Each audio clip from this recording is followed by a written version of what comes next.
Why does the existence of action, carried out for the sheer pleasure of acting, the exertion of powers for the sheer pleasure of exerting them, strike us as mysterious? What does it tell us about ourselves that we instinctively assume that it is?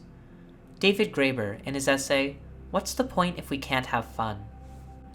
The Art of Pointless Interactivity.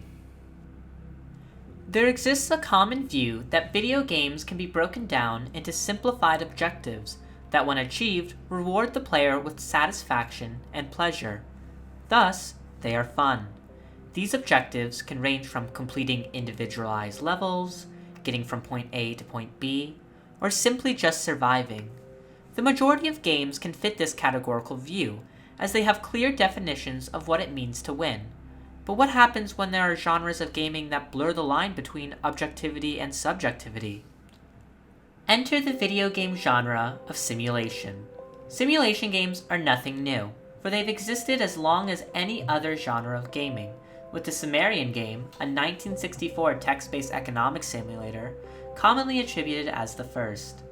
While many games within the genre have achieved the status of being massively popular, there exists a disconnect between general audiences and niche simulation subgenres, as people commonly question how pleasure can be derived from something seen as so trivial or pointless of imitating.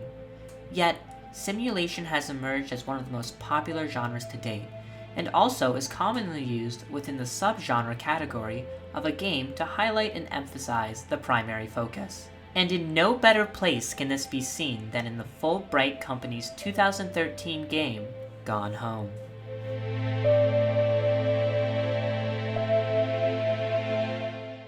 Gone Home is a story exploration game where the players take control of 21-year-old Katie Greenbrier as she gets back from an overseas trip in Europe to her family's new house in Oregon.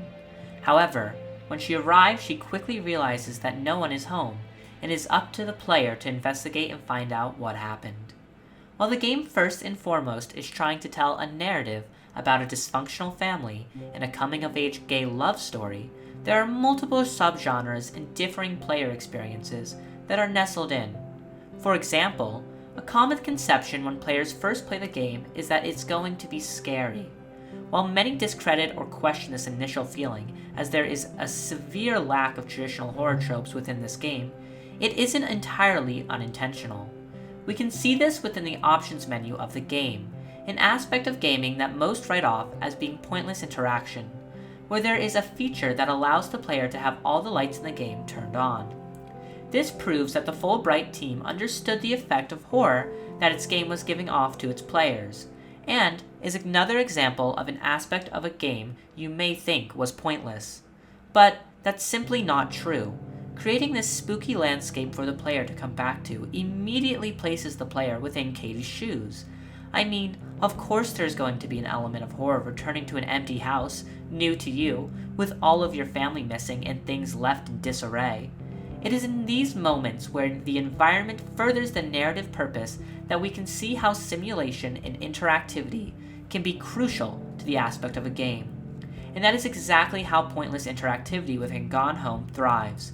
In the audio commentator mode of the game, that can be turned on through the options menu, game developers Steve Gaynor and Carla Zamangia detail exactly why and how pointless interactivity is utilized within the game.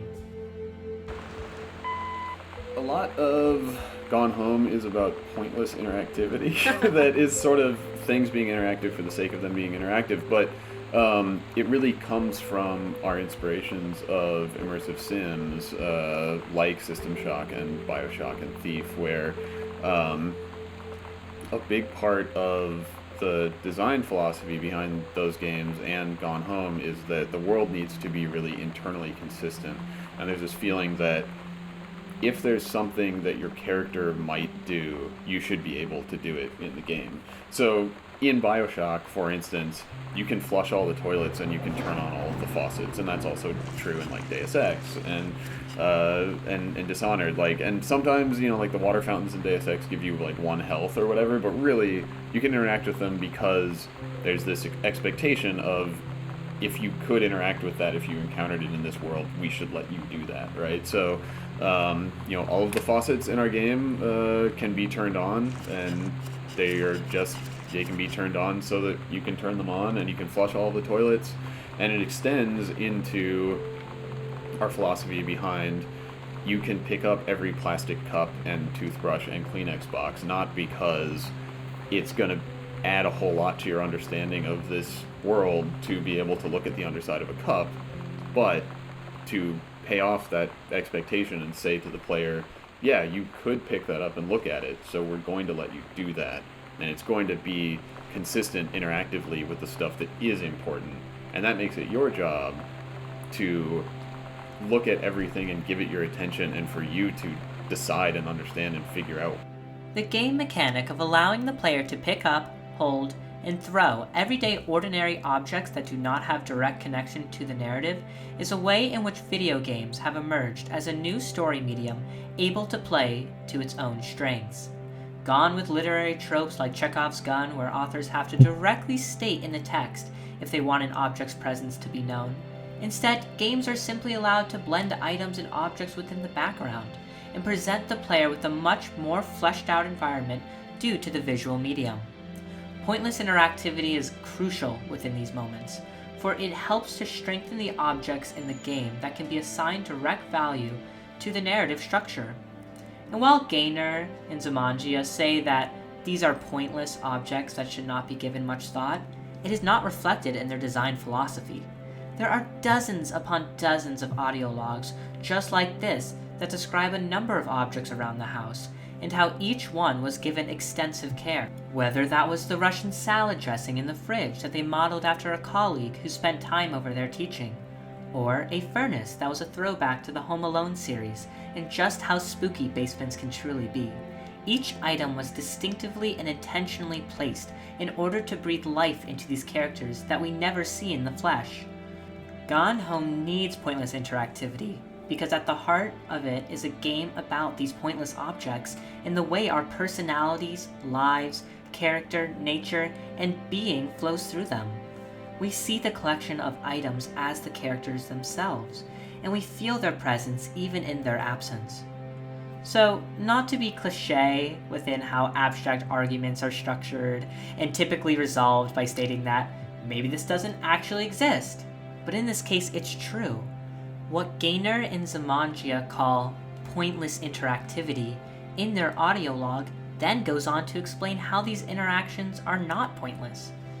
In the broader context of things, pointless interaction, and more so the general feelings that surround it, reflect a common perspective where people only think in terms of objectivity.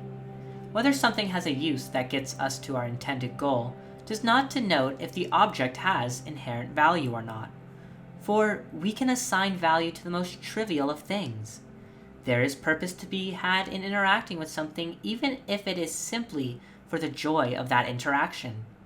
Once we can move past this line of thinking that all of our actions have to be rooted within productivity and usefulness, we can truly do what games intend for us to do: to play.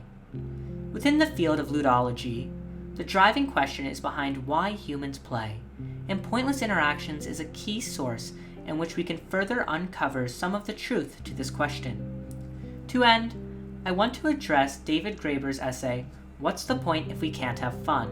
that I pulled from at the beginning of the video. For in it, he further concludes that the existence of animal play is considered something of an intellectual scandal. For if we were to just view our interactions as a drive for economic accumulation that will further propagate the reproduction of our species, then play would simply not exist. Pointless interaction is our proof to the world, and to ourselves, that we are more than just a productive drive to survive. Our actions can be rooted in the simplicity of joy and love for simply just existing.